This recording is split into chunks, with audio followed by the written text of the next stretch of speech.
মেয়েরা নাকি প্রচুর ইনকামওয়ালা এক স্বামীর হাত ধরে তাকে বিয়ে করে তারপরে সারা জীবন অ্যাশ করে কাটায়। এমনই এক কমেন্ট আমার একটা পোস্টে একটা দাদাভাই করেছে। সেই দাদাভাইয়ের উদ্দেশ্যে আমি একটা কথা বলতে চাই। আচ্ছা দাদাভাই, তোমার বাড়িতে তোমার বোন আছে?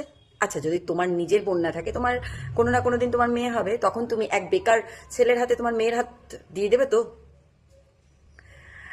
না তখন ভাববে না যে তোমার মেয়ের এটা বা তোমার বোনটার জীবনটা কিভাবে সাকসেস হবে বা কি করলে আরো ভালোভাবে কাটাতে পারবে?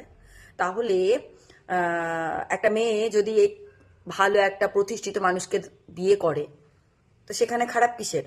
আর তোমরা ছেলেরা যখন মেয়েদের স্কিনের কালারটা নিয়ে বিচার করো, তখন তখন তখন কই আমরা মেয়েরা তো বলি না।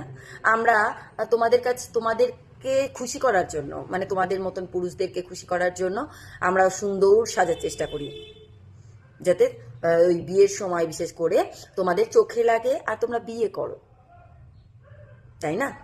মানে আমি তোমার কথা বলিনি, কিন্তু ওই সুদর্শন, যোগ্য, ভালো কর্মঠ, ভালো আর্থিক সচ্ছল সম্পন্ন ব্যক্তিটির চোখে লাগি এবং সে বিয়ে করে নিয়ে যায়।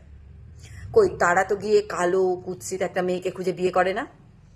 তাদের আগেই প্রথম, তাদের নোটিফিকেশনে প্রথম নাম আসে মেয়ে যেন পরিষ্কার হয়। কই সেবেলায় তো আমরা মেয়েরা কিছু বলি না। সেখানে আমরা মেয়েরা চাই শুধুমাত্র যেই সংসারে আমরা যাব সেই সংসারটাতে যেন আমরা গিয়ে টিকে থাকতে পারি, ভালো থাকতে পারি। সেই জন্য আমরা চাই কর্মঠ এবং ভালো একটা আর্থিক আয় আছে এমন ছেলেকে বিয়ে করতে। তাহলে আমরা ভুল কোথায়? তবে সবার চিন্তাধারা এক হয় না।